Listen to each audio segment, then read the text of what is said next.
Shalom, Bapak Ibu sekalian, haleluya. Gak bisa senyum saya, maskeran ya, gak apa-apa, oke. Tetapi hati kita bersuka cita.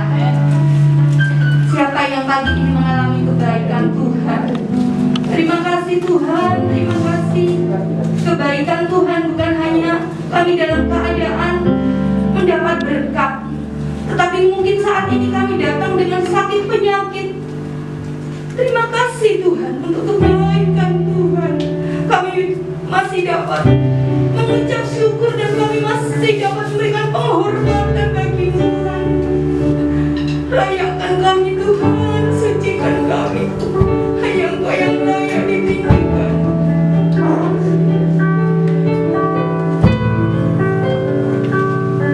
Karena kami percaya Tuhan, Tuhan layak sangat baik.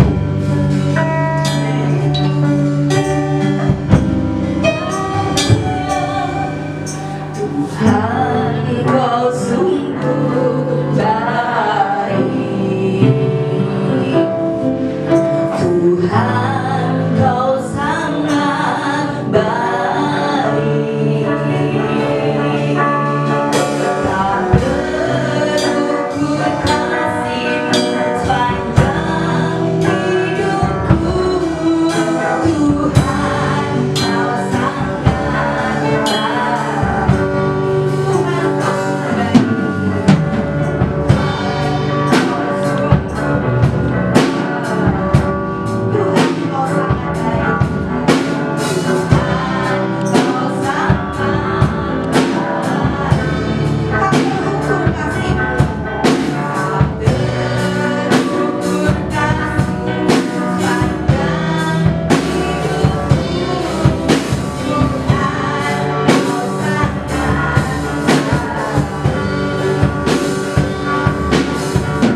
kami terpuruk, atau sekalipun Tuhan kami tidak ada pekerjaan, atau sekalipun kami dalam keadaan sakit, tetapi ajari kami mengucap syukur.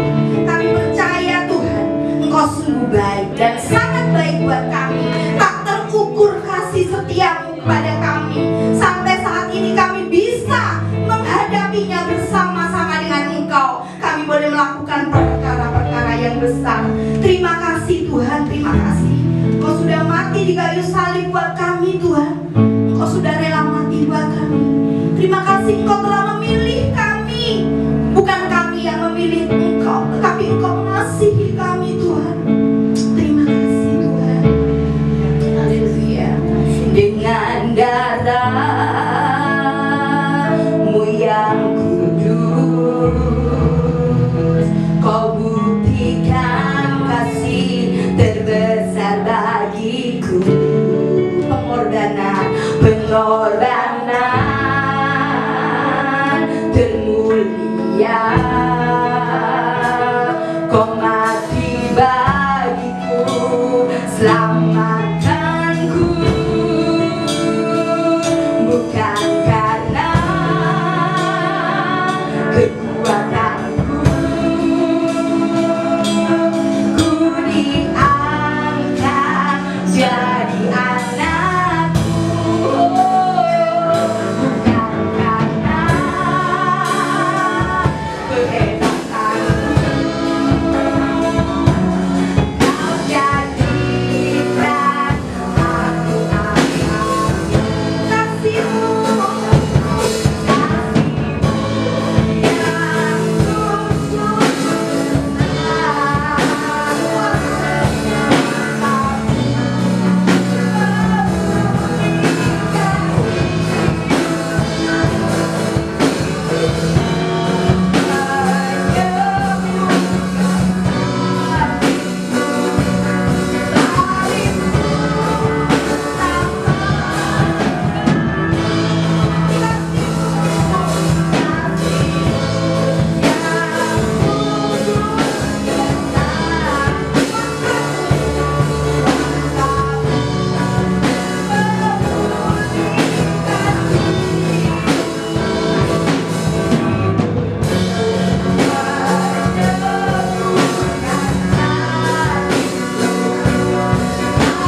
Ajari kami tetap mengucap syukur di dalam segala hal.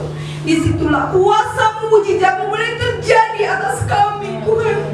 Terima kasih Tuhan, terima kasih untuk jemaat-Mu yang boleh ambil bagian beribadah. Engkau melihat kesetiaan kami, Tuhan. Engkau melihat kerinduan setiap kami. Biarlah Tuhan memberkati, Tuhan.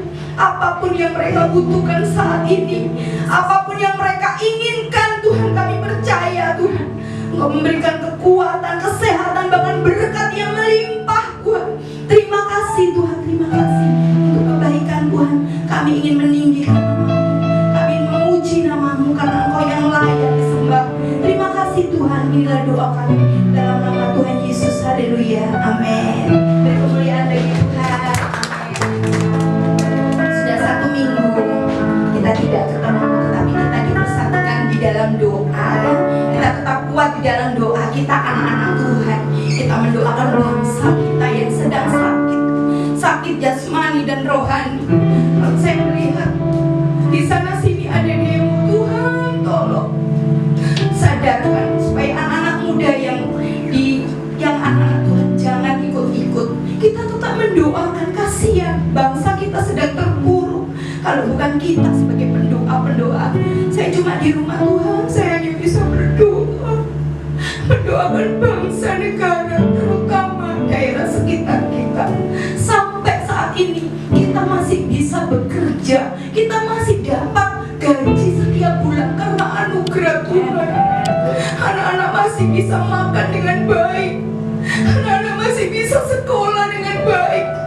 Ada anugerah Tuhan. Terima kasih Tuhan.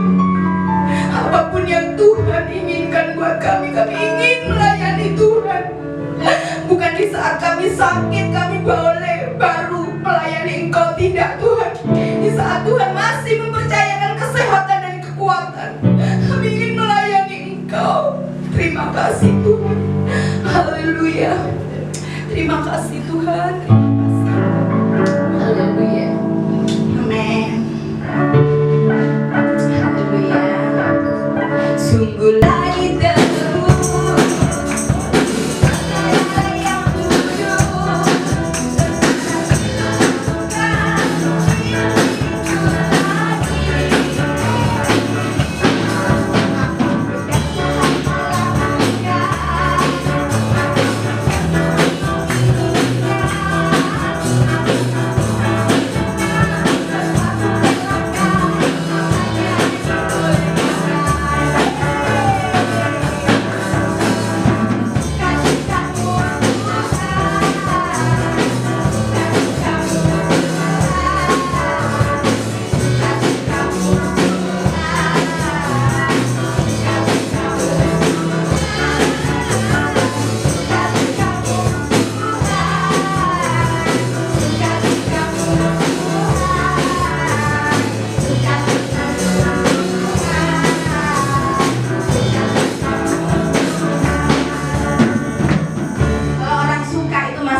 yang STB, tidak peduli yang remaja. Suka-sukanya Tuhan mau jadikan apa kita. Yang tua, aku berdoa aja di rumah boleh. Doa itu loh menembus segalanya. Jangan khawatir. Saya itu kalau mengenang COVID ini kok tambah rasanya gini. Ya bener ya, COVID itu memang semuanya ekonomi gini. Tetapi anak Tuhan dulu, saya itu merasakan kasih Tuhan yang begitu besar. Sampai saya itu melihat orang itu ketenggengan, terpesona. Tuhan begitu, Tuhan itu baik. Baiknya itu apa? Bukan karena diukur uang soal mangan enak-enak, enggak. Tapi kasih Tuhan itu begitu indah. Semakin dekat sama keluarga, semakin melayani, dan juga maksudnya itu semuanya itu mengalir indah gitu. Oh, memang ya kadang kita itu kalau umpamanya ada masalah itu, kalau kita nggak berharap sama Tuhan, kayaknya kok Kak dijawab saya doaku. Tetap setia berharap sama Dia, nggak peduli Tuhan apapun. Sekarang umpamanya sekarang di depan jurang, aku mati loh Tuhan, hanya untuk Engkau. Itu punya semangat bagi hidup kita ya. Kita siapkan untuk persembahan, dan kita juga mau deklarasi persembahan. Kita akan bangkit berdiri.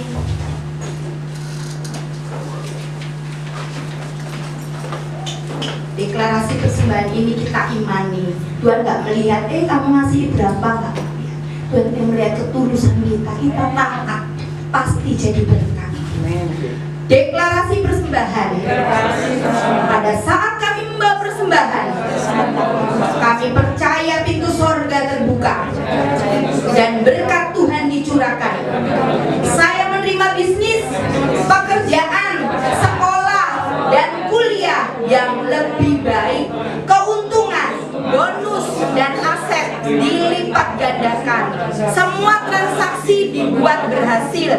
Customer lama dan baru Tuhan datangkan. Semua pembayaran dapat dilunasi. Memiliki rumah di bumi dan di sorga. Menerima hadiah, kejutan, dan penghargaan. Diberikan jodoh bagi yang belum punya pasangan. Keluarga harmonis dan tidak ada kemandulan. Semua musuh, penyakit, dan kerugian dihalau dari dalam hidupku, keluargaku, pekerjaanku, dan bisnisku. Ini adalah waktu memberi persembahan dalam nama Yesus. Haleluya, amin. Percaya terjadi, amin. Haleluya. Terima kasih Tuhan, terima kasih. Engkau sungguh baik. Haleluya. Saya senang belajar lagu-lagu ya.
kasih Tuhan, apa yang tidak pernah kami pikirkan, apa yang tidak pernah timbul di dalam hati kami, Engkau sudah membuat buat kami, Engkau sudah sediakan buat kami. Terima kasih Tuhan, bila melalui firman-Mu pagi hari ini boleh menjadikan kekuatan bagi setiap kami. Terima kasih Tuhan, kami sambut firman-Mu hanya di dalam nama Tuhan kami Yesus Kristus, Sang Firman hidup. Haleluya, amin.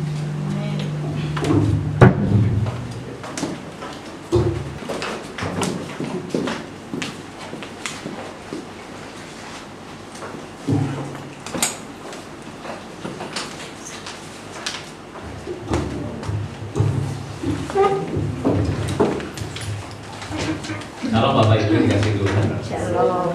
Mari kita siapkan hati kita siapkan juga Alkitab kita. Kita angkat di atas kepala kita akan sama-sama mendeklarasikan di ibadah raya bersama ini.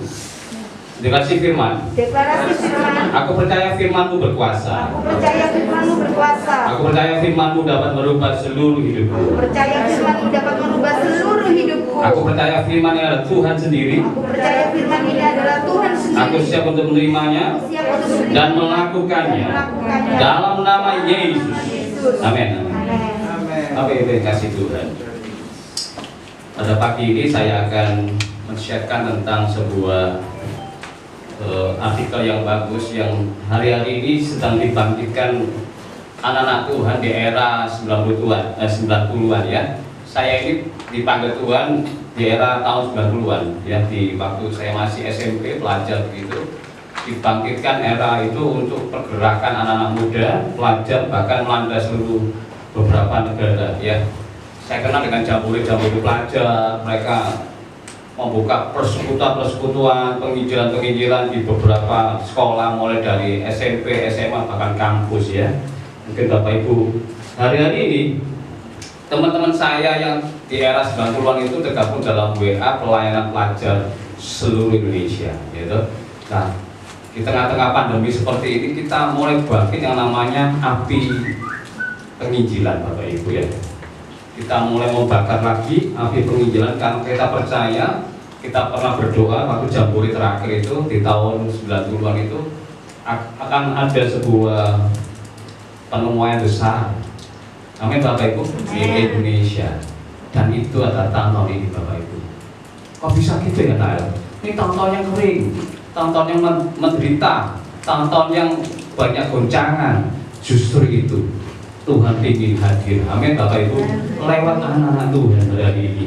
Nah, ada sebuah film yang hari-hari ini bagus sekali ya, film ini yang didukungkan teman-teman di pelajar ya, student pelajar di Indonesia, dan ini bercerita tentang end of the spear yaitu sebuah kisah nyata tentang kasih, pengorbanan, pengampunan, dan rekonsiliasi.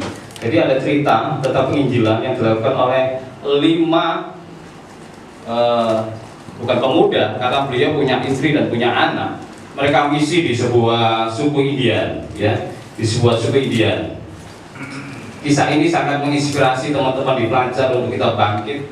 Kemudian kita akan melakukan sebuah attack society yaitu penginjilan secara besar-besaran untuk Indonesia hari ini. Nah, saudaraku yang luar biasanya, cerita ini sequelnya luar biasa ya. 5 orang ini yang dari Amerika ini, mereka itu menginjili suku India ya, Mowgli namanya. Suku ini suku yang sangat mungkin kayak kalau kita di Indonesia itu suku Papua ya, suku-suku di dan barat itu suka kanibal ya, membunuh orang kemudian dimakan gitu. Lah luar biasanya 5 penginjil itu begitu datang di daerah suku ini Bapak Ibu, belum memberitakan Injil, mereka sudah ditangkap dan dibunuh dan mereka mati. Dan ada sebuah kisah yang menarik, istri-istri mereka ini ya, mereka tetap mendoakan suku ini, mereka mendoakan dan mereka tidak mengolok ya. Beberapa secara manusiawi, beberapa dari 5 istri itu ada 2 istri yang kecewa sama Tuhan, tapi ada 1 istri yang menguatkan saudaranya, menguatkan saudara misionaris ini. Mereka katakan, kalau Tuhan sudah berkehendak, biarkan, pasti ada hal yang akan terjadi di era-era tahun depan. Bapak Ibu dikasih Tuhan, apa yang terjadi? Ini kisah yang luar biasa. Dan saya senang ini difilmkan ya. Saya ingin itu ada film-film evangelis misionaris yang dibangkitkan sehingga anak-anak Tuhan di era-era milenial ini kan banyak yang pegang garda seperti ini ya toh. Nah, ini bisa di-sharekan di beberapa channel-channel TV di media mainstream gitu ya. Dan luar biasanya ini memberkati banyak teman-teman yang hari-hari ini mungkin pelayanannya secara evangelis penginjilan padam ya. Tapi saya percaya begitu mereka melihat ini, itu bangkit ya. Nah, hari ini saya bicara tentang rahasia kehidupan dari seorang atau yang kokoh untuk hal yang rohani, yaitu berakar, bertumbuh, dan berbuah.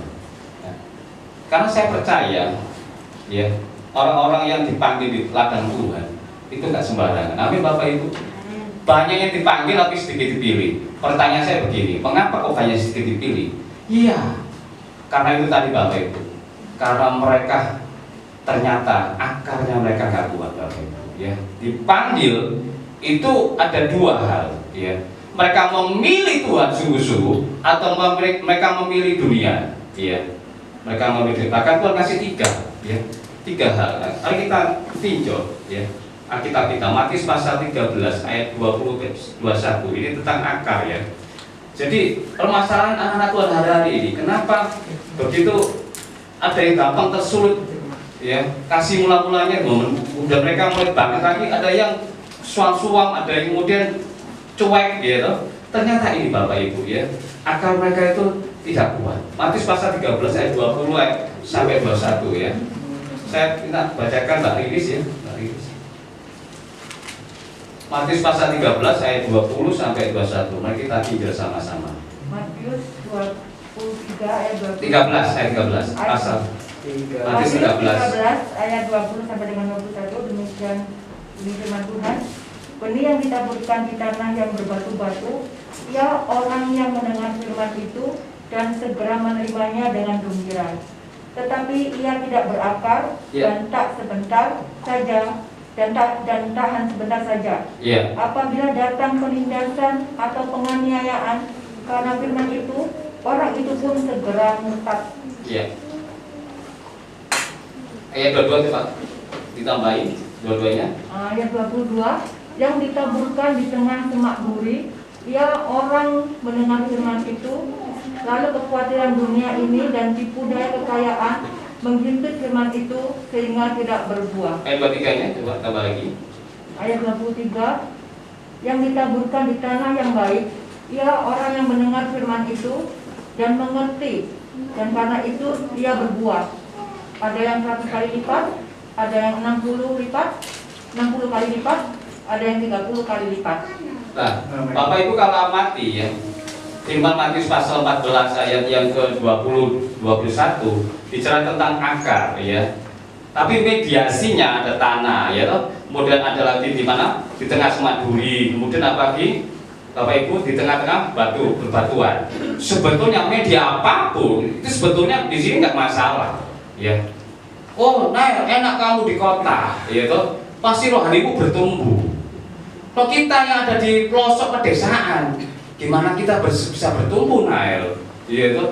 Kita di sini pelayanannya, waduh, ngeri gitu loh. Nah, bicara tentang media, di sini tuh nggak bicara tanah yang baik, ya toh. Kemudian tentang bebatuan, bukan. Tuhan itu di sini artinya baik itu batu, baik itu tentang pasir, baik itu tentang tanah yang subur. Itu tuh bicara itu akarnya, Bapak Ibu. Nah, kita lihat di Yeremia pasal 17 ayat 8, ya. Baca Mbak Iris 17 ya, Yeremia 17 ayat 8. Ya, ada dua pasal yang saya lontarkan ke Bapak Ibu untuk jadi renungan ya. Yeremia 17 ayat 8, ia akan seperti pohon yang ditanam di tepi air. Iya. Yang merambatkan akar-akarnya batang air, dan yang tidak mengalami datangnya panas terik. Iya. Yang daunnya tetap hijau, yang tidak khawatir dalam tahun kering. Iya. Dan yang tidak berhenti menghasilkan buah. Jadi pasal 17:8 ini luar biasa Bapak Ibu. Kalau Bapak Ibu renungkan, ya, itu akarnya sangat kuat, ya. Dia ngakar itu cari sumber airnya. Sebetulnya di dimanapun kita berada, kalau sumbernya kita dapat, akar kita akan merambat sangat kuat. Iya. Baik itu di tanah yang namanya tanah berbatuan, baik itu di tanah yang subur, ya, baik itu di tanah yang padang pasir, ya, padang gurun, ya. Bahkan Bapak Ibu kalau saya berteologi hari ini, kalau bisa dibuka di YouTube itu, bangsa Israel, ya, bisa membuat, ya, buah-buahan, sayur-sayuran itu. Kita kenal di padang gurun Israel itu sangat luar biasa ganasnya, tumbuhan nggak bisa hidup, ya. Tapi Israel itu bisa menciptakan, mengolah sayuran yang terbaik di seluruh dunia. Bahkan hari-hari ini itu banyak orang lari ke Israel untuk belajar cara apa yang namanya itu hidroponik, ya. Lagi rame nih hidroponik, ya. Teman-teman ini, bahkan teman-teman saya itu malah cari tanah yang di desa, jual rumahnya, jual asetnya di kota. Itu mau cari itu tanah itu 1000 meter atau 1 hektar atau 10 hektar. Itu mereka mau, ini para pendoa-pendoa, ya, pendoa di beberapa di Surabaya itu, nah, titik ya, kamu nih properti sih, iya toh, titik aku, nih ada tanah sih murah, ya, di mana pokoknya, aku ada sih di Wonosalam, ya, nggak mau, ya, itu daerahnya, nggak enak, maksudnya nggak enak orangnya katanya lo, nih Malang enak katanya lo, Malang. Masalah Malang mahal sudah itu. Cari yang katakannya satu meternya itu ya sekitar 20.000, nggak ada di Malang. Waduh, ini kelihatannya ada di mana 20.000 ya per meter itu ya. Ada di, nggak apa-apa di gunung, nggak apa-apa. Nek gunung nggak usah beli sih, langsung aja langsung puncak gitu loh. Di lerengnya itu masih banyak saya. Jadi mereka itu mau bercocok tanam hidroponik Bapak Ibu. Untuk mereka ini pendoa-pendoa ini ya dapat visit ya Tuhan. Ya, mereka itu ada persiapan-persiapan katanya. Yaitu mereka mau bangun ya di tanah yang besar itu lokasi untuk doa, untuk penampungan anak-anak Tuhan. Kemudian mereka buat cocok bertanam sehingga nanti ada chaos kekacauan di kota atau di beberapa negara itu mereka nggak takut tentang sumber makanan, benar Bapak Ibu? Iya toh? Gimana kita bisa hari ini kita bingung mau ke pasar, COVID, ya toh? Nggak ke pasar nggak makan, ya toh? Ada uang lah, saya ada uang nih, 1 miliar ada, ya toh? Kirim gojeknya juga nggak berani Bapak Ibu ya, iya toh? Hari ini memang ini buat anak Tuhan itu tidak ada apa-apanya, amin. Amin. Waktunya ladangnya menguning Bapak Ibu ya.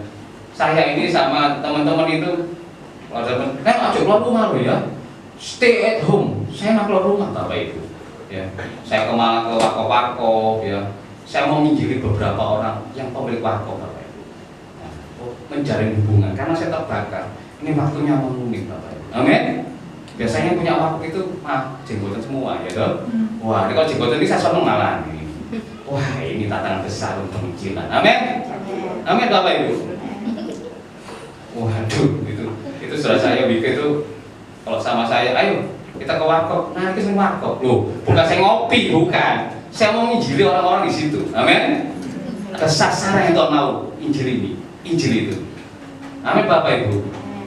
Loh, karena injil itu nggak bisa kita ke warkop satu, pindah lagi warkop lain, pindah. Kalau saya sudah satu warkop, itu saya ada sasaran, saya ke situ terus Bapak Ibu, ya toh. Saya ajak teman-teman saya, ya toh, saya ajak, kemudian kita jalan hubungan, dan saya akan bersaksi bahwa hanya satu jalan ke surga, hanya Yesus. Amin. Amin Bapak Ibu. Amin. Karena kita yakin bahwa inilah waktunya. Nah, akarnya harus kuat Bapak Ibu. Amin. Sebab itu ketika saya dapat hal ini, kenapa anak-anak Tuhan itu nggak memilih akarnya itu Tuhan, malah dunia Bapak Ibu. Sebab itu mereka kena penderitaan, kena penganiayaan, kena di musim kering, kena yang namanya himpitan dunia, harta, ya toh. Mereka tuh lari dari Tuhan. Loh, justru yang harusnya datang sama Tuhan Bapak Ibu, amin. Bicara akar itu ada bicara fondasi Bapak Ibu ya. Donasi pengumpahan fondasi yang dibangun di atas pasir, ya, yang di atas bebatuan, ya toh. Nah, ada fondasi yang dibangun itu kuat, kokoh. Nah hari-hari ini ya, bahkan kemarin itu nggak salah itu Brother Stanley itu ngirim sebuah gambar itu apa, bisa ada sebelahnya itu iblis besar gitu ya, ada Tuhan Yesus lagi duduk gitu ya. Nah dialog sama Tuhan ya, itu gambarnya seperti itu. Nah iblisnya ngomong gini Bapak Ibu, lihat itu, karena ada COVID maka semua gerejamu di seluruh dunia aku tutup. Tuhan enteng ngomongnya Bapak Ibu. Justru itu aku akan membuka mata dan gereja di semua rumah di seluruh dunia. Amin. Amin. Jadikan rumah kita adalah gereja. Amin. Biarkan orang datang ke rumah kita dan mereka kita injili. Kita kuatkan iman mereka. Amin. Karena mereka itu lapar Bapak Ibu, bukan lapar jasmani. Ya. Memang Tuhan buat lapar saja jasmani, supaya orang rohaninya itu diberi makan dulu. Amin Bapak Ibu. Saya kemarin cerita tentang bahwa anak Tuhan tidak kenal tidak kenal apa? Apa resesi Bapak Ibu? Gak ada uang, gak ada money, gak ada daun, yaitu gak ada pekerjaan. Tapi anak Tuhan bisa hidup, bisa. Amin. Anak Tuhan bisa makan, bisa. Karena Tuhan kita buktikan hidup. Amin. Iya. Tidak resesi tapi resepsi Bapak Ibu ya. Kemarin saya resepsi nih, pulang dari tempat ini makan ya, habis ulang tahun papa, ulang tahun saya, pulang itu kemarinnya saya resepsi sudah saya. Berarti makanan itu banyak gitu ya tuh. Luar biasa. Sampai ada makanan. Begitu nggak ada makanan, ya kita bersyukur. Amin Bapak Ibu. Amin. Tapi nggak pernah kelaparan. Haleluya. Ya, karena akar kita adalah Tuhan Bapak Ibu. Nah, bicara tentang akar ini Bapak Ibu, ada dua akar. Ya, orang itu menanamnya ada dua. Yang pertama, kalau Bapak Ibu lihat, ya Matius pasal 6 ayat 5 sampai 6. Coba bacakan hari ini, Matius pasal 6 ayat ke-5 6. Matius pasal 6 ayat 5 sampai 6. Matius pasal 6. Matius pasal 6 ayat 5 sampai dengan 6. Lalu berdoa. Iya. Dan apabila kamu berdoa, janganlah berdoa seperti orang munafik. Mereka suka mengucapkan doanya dengan berdiri dalam rumah-rumah ibadat Iya. dan pada tikungan-tikungan jalan raya, supaya mereka dilihat orang. Iya. Aku berkata kepadamu, sesungguhnya mereka sudah mendapat upahnya. Tetapi jika engkau berdoa, masuklah ke dalam kamarmu, tutuplah pintu dan berdoalah kepada Bapamu yang ada di tempat tersembunyi. Maka Bapamu yang melihat yang tersembunyi akan membalasnya kepadamu. Jadi Bapak Ibu, rahasia akar itu bertumbuh adalah tentang kita ini melayani Tuhan atau membangun hubungan dengan Tuhan itu ada dua hal. Yang pertama, Tuhan nggak tegur orang itu mau ibadah di luar, mau melayani di gereja, ya, mau drum, mau musik, mau singer, mau WL, mau as dan sebagainya, ya, pengurusan gereja dan sebagainya. Tuhan nggak peduli, ya, itu bagus, ya. Tapi yang Tuhan ingatkan, titik beratnya di sini adalah pribadi kita di luar gereja, di luar dari komunitas berjemaah. Karena garam itu akan terasa asin kalau ya itu dicemplungkan di sayur asem Bapak Ibu. Ya bukan garam saja. Kalau ini semua garam, ya asinnya itu nggak kena. Tapi kalau garam natan ini dimasukkan, dicemplungkan di sayur asem, di mana di situ banyak ya, banyak orang-orang nggak kenal Tuhan, banyak orang-orang yang jahat, banyak orang-orang nggak bener, banyak orang-orang yang menghina, banyak orang-orang yang negatif. Tapi saya dicemplungkan di situ, maka garam itu akan berguna nggak Bapak Ibu? Terasa nggak? Amin. Sebetulnya itu poinnya. Tolong pribadi kita itu kalau mau bangun doa, ya, jangan hanya di jemaah seperti ini dicajer, ya. HP ini kalau lowbat itu perlu charger Bapak Ibu. Pribadi kita, kalau kita ini mau kuat akarnya, ngecas yang kuat itu harus di rumah Bapak Ibu. Doanya itu tersembunyi, pelayannya di luar. Amin. Saya ngomong sama teman-teman saya, kalau saya di gereja itu pelayanan biasa. Amin. Tapi kalau saya di luar melayani mereka yang gila, yang narkoba, membangun mereka yang lagi kesulitan, mendampingi saja mereka, menolong mereka, itu pelayanan sesungguhnya. Amin. Dan tidak kelihatan orang, hanya saya dan Tuhan. Amin Bapak Ibu. Nasabahnya banyak. Ya. Sebab itu Tuhan tekankan di Matius pasal yang terakhir itu, amanat agung itu. Matius pasal 12 ayat 19-20. Pergilah, jadikan semua bangsa muridku. Artinya gini Bapak, jadikan suku-suku bangsa ini jadi murid Tuhan. Kita diperintahkan Tuhan untuk mengadopsi satu jiwa, satu orang, wanjel 1 tahun. Kenapa? Karena ini amanat Tuhan. Ini celengan kita. Kalau kita ini akan yang kuat, kita melakukannya. Amin Bapak Ibu. Sebab kalau memuridkan ini, Yusa ini luar biasa. Ya. Amin. Dia sedang memuridkan. Ya. Buka rumah Musa. Karena ada pelayanan begini. Kalau ada orang yang meminta rumah kita untuk mereka tidur, kita ditumpangan Bapak Ibu. Ya. Ketika Tuhan nggak ada tempat tidur, ketika Tuhan itu nggak ada baju, ketika Tuhan itu lagi kelaparan, ya. Tuhan pernah berkata sama muridnya seperti itu. Dan muridnya berkata, kapan Tuhan itu nggak punya baju? Kapan Tuhan itu nggak bisa tidur? Kapan Tuhan itu kelaparan? Nah itu, di luar itu mereka lagi meminta sama kita gereja Tuhan. Welcome, buka pintu sebelah sana. Amin Bapak Ibu. Untuk menuai jiwa-jiwa. Amin. Sebab kalau kita membuka pintu rumah kita, pintu surga dibuka enggak? Kalau pintu surga dibuka Bapak Ibu, kita kasih rumah enggak sama Tuhan? Amin. Amin Bapak Ibu. Amin. Sebab penginjilan, pelayanan yang Tuhan mau hari ini akan yang kuat itu adalah keluar dari zona nyamanmu. Amin. Ya, bahasa sekarang lagi didengungkan orang dunia itu me time. Waktunya saya, itu egoisme itu. Saya menentang itu. Ya. Anak-anak Tuhan kalau ini lagi me time saya mau ganggu. Tuhan Yesus tidak pernah memberikan me time. Dia berikan nyawaku buat kamu, waktuku buat kamu. Itu Tuhan Yesus. Hari ini dunia membuat sebuah terobosan yang membuat paradigmanya itu meleset dari firman, jauh dari firman. Amin. Mintanya Tuhan itu berdoa. Dan Tuhan nggak sendirian kalau berdoa, ngajak Bapak Ibu. Amin. Ayo berdoa, ayo berdoa. Ya itu mintanya Tuhan.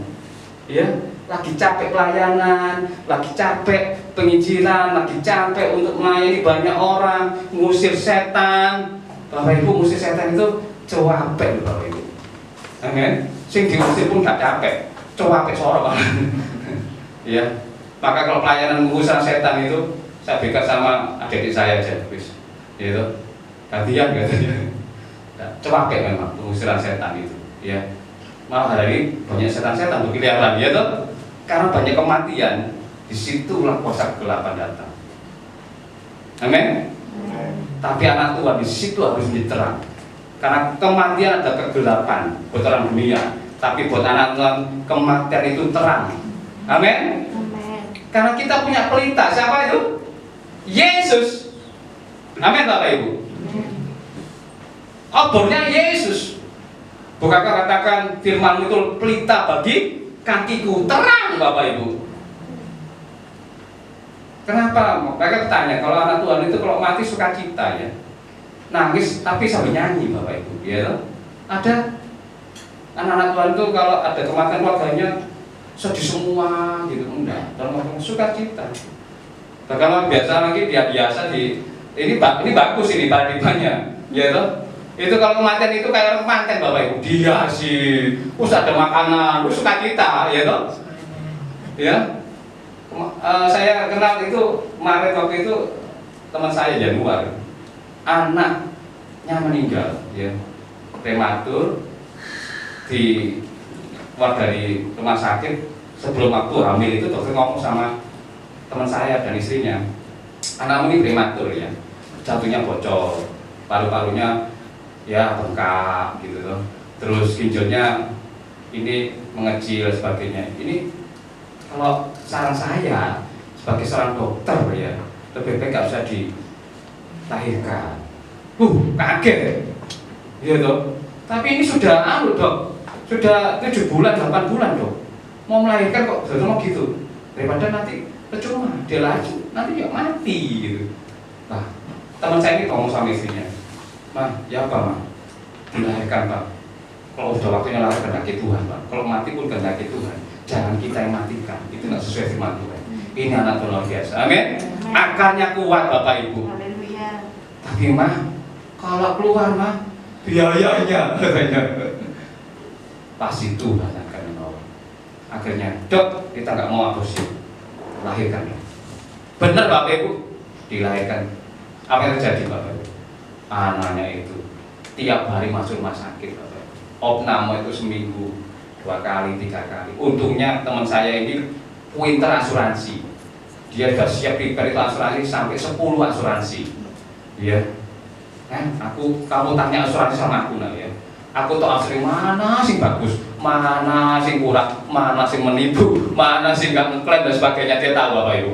Jadi dia klaim masuk sampai 3 tahun, kemudian anaknya nggak ada. Dan ketika nggak ada itu dia biasa, saya kaget. Pas meninggalnya itu pas ulang tahun anak itu. Makanya dihiasi sama dia ulang tahun, dia sukacita, ya. Terus sudah panggil anakku nah, luar biasa ya. Karena saya ikut juga mendampingi beliau, ya. Sering kita makan, dia share sama saya, dia ngobrol sama saya. Aduh, aku habis ngeklaim anakku 50 juta nih. Waduh, ada uang gak ada? Ya ada kan. Tak klaim no, sing ini. Habis itu besok ngeklaim sini, besok ngeklaim sini. Ini aduh keluarnya cuma sekian, tambah sekian ini. Dia berjuang buat anaknya dan Tuhan tidak pernah membiarkan. Amin. Amin Bapak Ibu. Amin. Sampai Tuhan panggil pun semuanya Tuhan sediakan. Itulah anak-anak yang punya akar yang kuat. Anak-anak Tuhan yang berakar kuat, mencari sumber yang kuat pada di padang gurun, di tanah yang kering, di musim-musim yang tidak berbuah. Anak-anak Tuhan kuat. Amin Bapak Ibu. Jadi yang dikatakan hari-hari ini bahwa kita ini harus mengakar itu dalam sebuah personality pribadi kita. Yang Tuhan mau di sini adalah kalau kamu berdoa, tutuplah pintu, ya toh, dan berdoa kepada Bapamu yang ada di tempat tersembunyi, maka Bapamu yang melihat yang tersembunyi akan membalasnya kepadamu. Jangan dibalik Bapak Ibu, ya. Jemaat yang dikasih Tuhan, Tuhan itu jadi ban serep. Tahu ban serep? Ya, bukan ban utama. Ban serep itu kalau kondisi darurat, ya. Nah ini kondisi darurat, nah ya. Jadi ban serep itu tak keluarkan, ya. Aku akan berdoa sungguh-sungguh. Aku akan berdoa banyak waktu. Aku akan melayani Nael. Gitu. Tapi ketika semuanya everything is okay, semuanya berjalan lancar, nyaman, diberkati, nggak ada kekurangan, nggak ada sakit dan sebagainya, ban serepnya dimasukkan lagi Bapak Ibu. Ya, dilupakan, kemudian lupa berdoa, lupa melayani, dikurangi jamnya malah ditiadakan malah me time ku akenel. Habis aku ya, diriku ya, me time ku sama istriku. Habis istriku, me time ku sama anakku. Belum sama orang tuaku, belum kakakku. Kapan me time-nya sama Tuhan? Amin. Ini Bapak Ibu, hati-hati. Jangan ikuti arus dunia. Sebab arus dunia itu kuncinya cuma satu, ingin menjauhkan kita dari hadirat Tuhan, menjauhkan kita dari apa? Hubungan dengan Tuhan, Bapak Ibu. Supaya akarnya lemah. Ketika lemah, dicabut gampang. Amin. Kalau saya cabut Bapak Ibu, dikit aja sudah lepak gitu ya. Dikasih persoalan dikit, dikasih impitan dikit, sudah goncang. Bapak Ibu dikasih Tuhan, sangat perlu berdoa ini, ya. Sangat perlu melayani secara pribadi, ya. Tuhan inginkan jemaah yang dikasih Tuhan. Kalau akarmu kuat hari ini, cari Tuhan dan cari apa yang Tuhan lakukan hari ini. Amin. Tuhan itu kalau pergi nggak hanya di kota. Sebab itu Tuhan katakan, ya, layanilah dari Yudea, Samaria, ya, Yerusalem, Yudea sampai Samaria, sampai ke ujung bumi. Ya. Keluarga kita, teman-teman kita, lingkungan kita, Samaria itu orang yang tidak kenal Tuhan sampai ke ujung dunia. Ya. Amin Bapak Ibu. Yang dikasih Tuhan. Kayak seperti kisah film itu. Ternyata hari-hari ini suku India Mowgli itu mengirim misionaris hampir ratusan anak-anak muda ke seluruh dunia. Gara-gara 5 ayah dari seorang anak dan seorang istri begitu nyampe di suku Mowgli, belum ngabarkan Injil, dibunuh, dibantai habis-habisan. Tapi dekade 25 tahun kemudian, 30 tahun kemudian, suku Mowgli, apa benih yang ditaburkan dan mati tidak akan sia-sia. Amin Bapak Ibu. Dan anaknya, salah satu anak yang misionaris meninggal itu membuat film dan mereka hidup di situ. Mereka tetap menginjil kota itu, menginjil suku itu. Namanya rekonsiliasi, dan suku itu merekonsiliasi dengan salah satu anak misionaris mereka. Luar biasa Bapak Ibu. Manusia meninggalkan apa Bapak Ibu? Harta. Manusia meninggalkan dunia itu meninggalkan apa? Nama. Nama kalau dicatat di bumi maka dicatat juga di surga. Luar biasa Bapak Ibu. Saya kira beberapa teman saya itu selalu tanya papa saya. Saya kaget, emang kamu kenal papa saya? Kenal papamu itu? Orangnya kecil kan gitu. Oh iya. Selalu saya kata, emang ketemu papa saya? Nama siapa Pak? Subhani. Kamu itu persis kayak papamu. Padahal itu angkatan jauh dari saya, ya.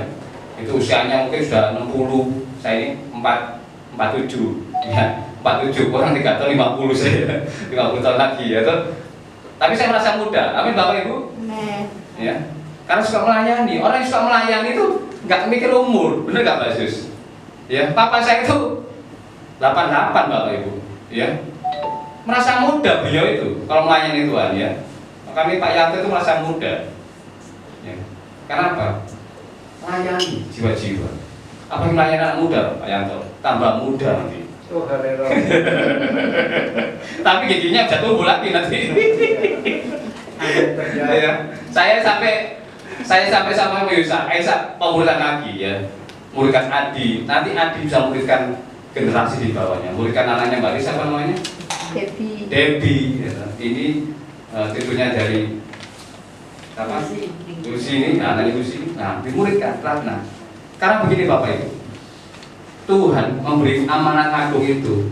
Kalau kita dalam hidup kita nggak bisa memuridkan satu orang saja, saya ulang lagi, kalau kita nggak bisa memuridkan satu orang saja selama kita hidup ini, sia-sialah ibadah kita, sia-sialah apa yang kita lakukan, karena nggak menyasar kepada fokus tujuannya. Pergilah, jadikan semua bangsa muridku, dan baptislah mereka dalam nama Allah Bapa, Allah Anak, Allah Roh Kudus. Berhenti dimuridkan saja, ada poinnya, akarnya sudah kuat. Karena akar bicara apa? Pertumbuhan. Pertumbuhan bicara apa? Buah. Pertumbuhan Tuhan yang menumbuhkan. Buah itu adalah dari hasil akar dan pertumbuhan. So, jadi kalau kita akarnya kuat, kita bertumbuh rohani kita, dan kita bisa menghasilkan buah pemuritan itu, Tuhan akan nilai. Oh, nah, kamu katakanlah jangan saya. Si A ini dipanggil Tuhan di usia 70 tahun. Dan si A selama usia 70 tahun setia ibadah, setia ke gereja, ya. Tidak pernah bolos. Tapi si A ini tidak pernah memuridkan atau melayani jiwa satupun di muka bumi ini.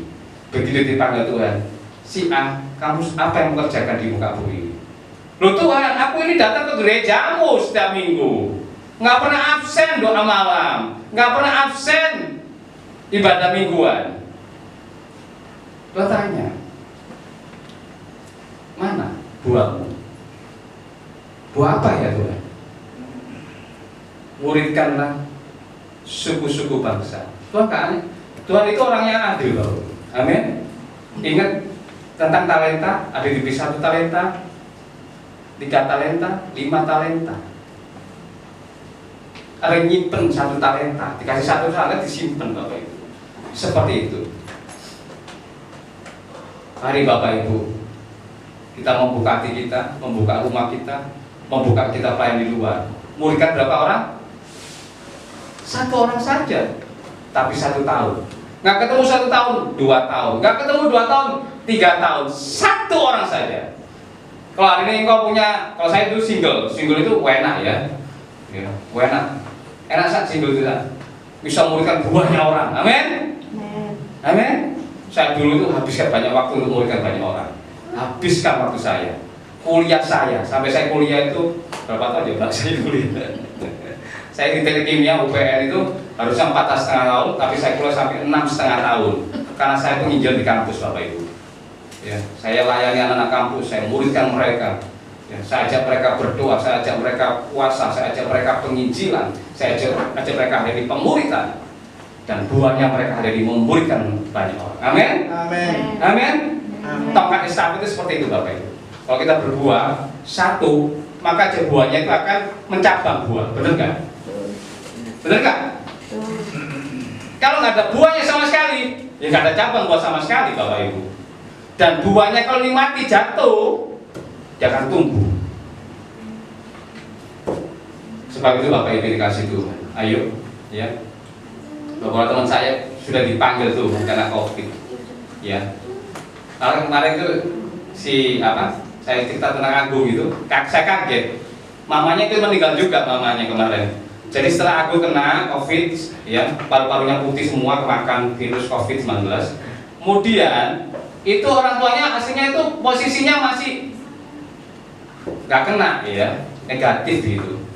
Tapi karena anaknya meninggal, orang tuanya ini shock, stres. Nah, karena shock stres ini, ternyata sumbernya itu bukan teman saya Agung ini. Dia punya kakak yang guru, itu reaktif Bapak Ibu. Tapi OTG ya. Dia nggak bergejala apapun, tapi dia dicek ini, dites ini, dia reaktif. Nah, kakaknya ini karena nggak ada orang lain, ya toh, maka kakaknya ini akhirnya karena Agungnya meninggal, kakaknya ini yang ngopeni, ngerawat orang tuanya Bapak Ibu. Lah OTG ngerawat orang tua, ini bahaya Bapak Ibu. Ternyata orang tuanya dalam waktu 3 hari masuk rumah sakit, paru-parunya putih semua juga dan langsung meninggal. Jadi 3 hari 1 minggu anak dan ibu meninggal. Dan saya kenal ini Agung ini suka pelayanan. Ini Agung ini sukanya pelayan Tuhan, orang yang humble, gitu, suka menolong. Nah, perlu apa? Retreat, perlu apa nah gitu. Ya, kalau saya retreat itu saya pakai teman saya. Ini kok mobilnya. Betul, berapa mobil? 2 mobil, lepas 2 mobil. Berapa hari nah? 3 hari. Ya oke. Aku profilan. Bisa diraut cerita saya ini. Buat apa Nel? Buat pelajar. Berapa orang? 100 orang. Film mana mobil lu? Di Malang. Batu? Ada. Oke. Ini kuncinya ambil. Bayar berapa? Oh, untuk kamu nggak usah bayar. Untuk Tuhan, bukan untuk saya. Amin. Kalau untuk Tuhan nggak usah bayar Bapak Ibu. Semuanya sediain. Gratis. Amin. Itu bisa pengalaman juga. Amin. Tuhan sediakan hal itu karena akal kita Tuhan, kita latih. Amin. Saya mau cerita tentang kurma. Ya. Tahu buah kurma? Saya suka itu. Ya. Kurma itu ada di Indonesia, hari ini ada. Dulu nggak ada. Adanya di Arab, di padang gurun di sana. Kurma ini 1 biji kalau ditanam, itu nanamnya itu langsung di atasnya dikasih batu. Bek. Aneh kan? Kalau kita pikir, waduh biasanya mami saya kalau nanam itu kerikil-kerikil dibuangi semua, gitu. Kasih pupuk, gitu, disirami, ya. Tak kasih, ya mainannya owen gitu misalnya gitu. Aduh, ini apa sih? Tak boleh ada yang menghimpitnya, nanti mati gitu namanya. Tapi kurma itu beda. Kurma kalau di sana di Arab itu ditanam 1 biji ditanam dikasih batu, bek. 1 biji kasih batu, bek gitu. Aneh itu kurma. Tetapi kurma ini lama-lama dia mengakar nggak di atas, dia ngerong di bawah. Dalam sekali ngerongnya. Dia cari sumber air. Dia cari sampai ketemu. Begitu ketemu, Yerini apa 1:17 katakan itu, akarnya menjalar. Di dalam dia ngerong, nggak kelihatan kan? Amin. Bicara akar fondasi, itu bicara kita dengan Tuhan. Dan kita ngerong sama Tuhan, ngakar ngoyot sampai menjalar, bukan pertumbuhannya, tapi akarnya dulu. Amin. Kalau di masa muda kita gunakan akar hidup kita untuk melayani Tuhan, untuk habis sampai Tuhan, sampai ke ini. Ya, sampai saya menikah sama istri saya itu di usia berapa ya? Atau saya udah tua kamu nikah saya katanya. Usia 32, 37 saya menikah Bapak Ibu. Karena nggak pikiran saya menikah, nggak pikiran saya pacaran, nggak ada pikiran apapun saya. Pikiran cuma saya satu, melayani generasi saya, menginjili generasi saya, memuridkan mereka, siapapun mereka, saya muridkan. Amin. Karena bagi saya satu jiwa, nggak tahu latar belakangnya narkoba, kayak orang miskin, kayak orang gelandangan, kayak satu jiwa buat saya itu berharga. Seusia Adi, masih SMP bahkan itu saya. Ya, bahkan saya melayani orang gila, 2 orang gila di tempat ini saya layani, saya hidupi mereka, saya dampingi mereka. Ada 3-4 orang bandar narkoba di dalam banjir Kupang Kerajaan sampai Simo, itu saya tangani mereka. Bandar narkoba, sudah stres Bapak Ibu, ya, nyayat tubuhnya itu, lari ke kamar atas saya ini, kamar saya ini atas ini kamar saya ini. Pelepasan sakau di kamar saya, guling-guling kamar saya, sudah kalau naik pelayanan aja. Ya, saya doakan dan hidup mereka. Luar biasanya Tuhan itu melepaskan mereka. Amin. Melepaskan mereka. Sing gila juga. Orang gila itu kalau di kampung lari-lari itu mungkin Cak Su tahu itu orang gila itu. Ya, itu lari-lari Bapak Ibu, bawa perang gitu. Semua takut. Begitulah saya, natap saya. Si namanya Gatot ini namanya. Gatot itu langsung diem Bapak Ibu. Siap Kak Nael, mau kemana? Tangannya begini kan Bapak Ibu. Oh saya mau ke Banyurit. Ikut Kak Nael, jangan. Kamu di sini, kamu di rumahku aja. Saya di sini kasih makan Bapak Ibu. Amin. Amin Bapak Ibu. Lah hari-hari ini hati saya bergelora untuk saya melayani Tuhan seperti itu. Amin. Saya percaya jemaat ini nggak cukup Bapak Ibu. Ya, karena di luar sana banyak orang stres. Karena di luar sana banyak orang gila. Karena di sana banyak orang yang tanpa putus harapan. Amin. Bapak Ibu jangan putus harapan, karena Tuhan akan memelihara Bapak Ibu. Percaya? Amin. Kok gak yakin sih? Amin. Amin. Terjadi. Ingat janda Sarfat di kota Sarfat, punya utang banyak, mau bunuh diri. Amin. Mau bunuh diri. Ditemui sama siapa? Nabi siapa? Nabi Elia. Ditemui hamba Tuhan. Hamba Tuhan, kalau aku makan, hamba Tuhan Elia ini, kalau aku makan makanan ini, hanya 1 tepung ini dan minyak cuma sedikit ini, aku dan anak-anakku besok kita sudah mati. Kalau Tuhan berkehendak, berikan itu makanan buat hamba Tuhan, maka makananmu akan berlipat ganda. Amin. Berikan porsi yang besar buat Tuhan hari ini. Amin. Tuhan akan menambahkan apa yang menjadi kekuranganmu. Amin Bapak Ibu dikasih Tuhan. Ada 3 ayat yang menguatkan untuk kita bisa belajar tentang berdoa ini, yaitu pelayanan roh, pelayanan berdoa di rumah masing-masing pribadi atau ajak anak-anak, ajak suami istri untuk berdoa. Efesus pasal 6 ayat 14, coba Mbak Riris bacakan. Ada 3 ayat ya, menguatkan rahasia akar yang kuat. Efesus pasal 6 ayat 18. Efesus pasal 6 ayat 18. Ya. Dalam segala doa dan permohonan, berdoalah setiap waktu di dalam roh, dan berjaga-jagalah di dalam doamu itu dengan permohonan yang tak putus-putusnya untuk segala orang kudus. Ya, jadi ada 2 hal yang harus dilakukan kita kalau berdoa secara pribadi.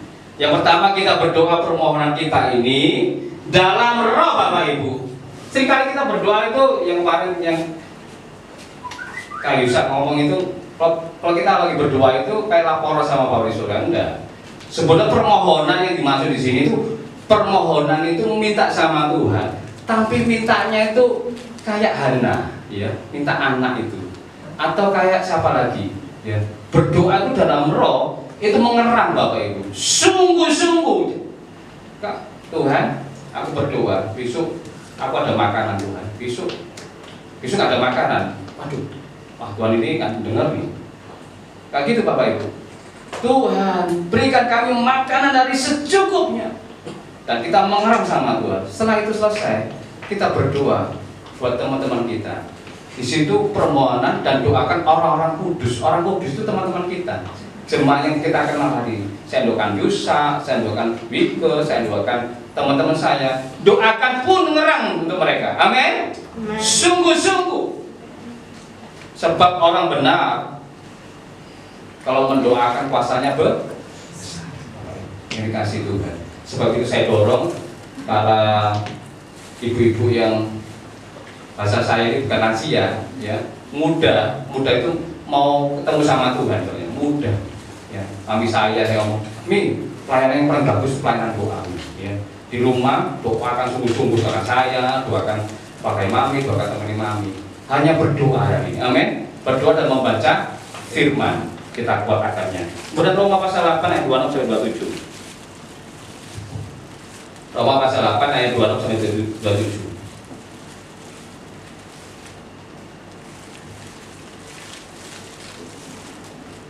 Coba bacakan Kak Iris. Roma 8 ayat 26 dan 27. Demikian juga Roh membantu kita dalam kelemahan kita. Sebab kita tidak tahu bagaimana sebenarnya harus berdoa. Tetapi Roh sendiri berdoa untuk kita kepada Allah dengan keluhan-keluhan yang tidak terucapkan. Dan Allah yang menyelidiki hati nurani mengetahui maksud Roh itu, yaitu bahwa ia sesuai dengan kehendak Allah berdoa untuk orang-orang kudus. Kembali Bapak Ibu, Roma pasal 8 ayat 26 katakan, berdoalah dalam Roh. Kali ini ditambahkan lebih jelas lagi bahwa Roh itu, ya, Roh kita berdoa itu nggak ngerti apa yang didoakan karena begitu berat, ya.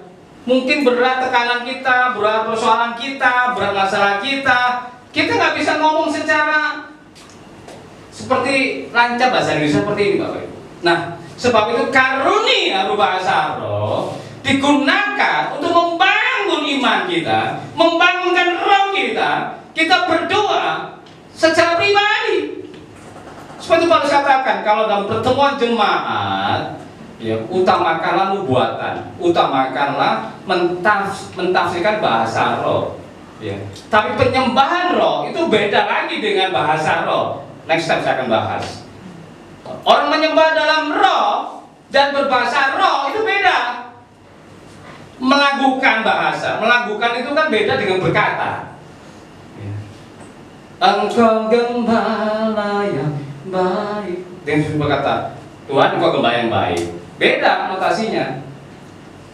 Orang berbahasa roh tanpa irama, tanpa sebuah orkestra itu berkata-kata, tapi orang melakukan itu pakai irama simfoni. Ya. Sebab itu kata penyembah-penyembah benar akan menyembah dalam roh dan kebenaran. Kata menyembah dalam roh, berbahagialah orang yang karunia dengan bahasa roh, karena dia bisa membangunkan dirinya. Ya. Ketika saya lemah, ketika saya tekanan, saya capek, saya mikir sama Tuhan, saya berbahasa roh sambil rebahan tidur Bapak Ibu, sambil duduk mau kemana, saya berbahasa roh. Ora kasitiara ikataka basidara. Saya berbahasa roh, membangun roh saya. Amin. Amin. Berkata-kata dalam doa dengan bahasa roh itu membangunkan iman dan roh kita. Ngerti ya Bapak Ibu dikasih Tuhan. Jadi itulah poinnya. Jadi Bapak Ibu yang kasih Tuhan, sampai di sini firman Tuhan. Jadi doalah menjadi sebuah rahasia dari akar yang kuat. Pelayanan di luar secara pribadi, bukan intuisi, bukan gereja, tapi kita melayani. Ada banyak di luar sana orang-orang melayani nggak pakai label gereja, ya. Banyak pengusaha-pengusaha sekarang ini, ya. Mereka melakukan pelayanan mungkin sembako, mungkin mereka lagi pengicilan, mungkin lagi ngapain dan sebagainya. Mereka melakukannya itu secara nama pribadi. Itu pelayanan Bapak Ibu. Amin. Saya udah pemusik, kita juga song leader. Pujikan lagu yang terakhir tadi, ada kata badai-badai itu. Saya percaya ada badai apapun, kalau akar kita kuat, amin, kita gandolnya sama Tuhan, kita nyumburnya sama Tuhan, bukan kepada dunia. Bahkan saya punya sebuah filsafat gini, kalau kita gila di bumi ini, gilalah sama Tuhan, amin.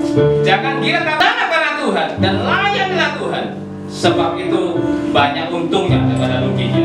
Kalau kita layani dunia, banyak ruginya, ya, banyak ruginya.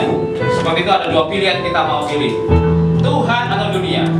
Kalau saya pribadi pilih Tuhan, amin. Yang lagu terakhir itu.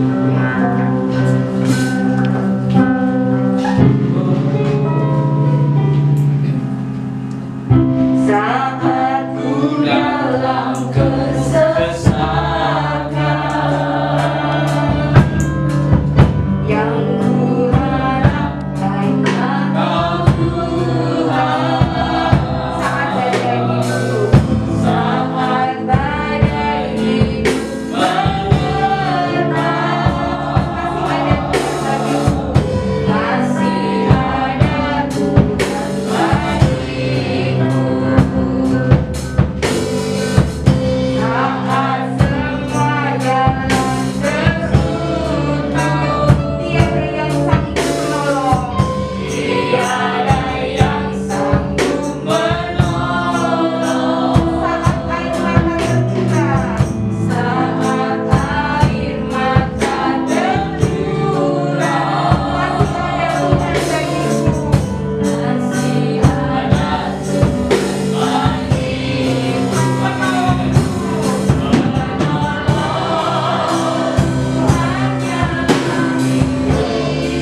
Hanya Tuhan saja yang bisa menolong.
Meninggalkan tempat ini, saya sama ibu namanya bahasa pribadi supaya kau berlatih, supaya kau di rumah, dimanapun kau bisa menyembah secara pribadi dalam tempat tersembunyi, supaya Bapa di surga melihat engkau hari ini, mendengar setiap doa-doa permohonan dan kesulitan-kesulitanmu hari ini. Karena hari ini kita memberikan waktu untuk kita menyembah. Tiada apa kata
lagi butuh pertolongan, biar Engkau hari-hari ini menjumpai mereka di rumah mereka masing-masing, di tempat mereka hari-hari ini Tuhan.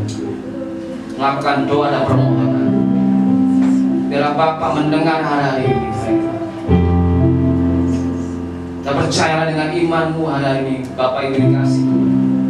Dan yakinlah Tuhan akan menolong kita. Kita mengerjakan bagian-bagian kita, biarkan Tuhan mengerjakan bagiannya.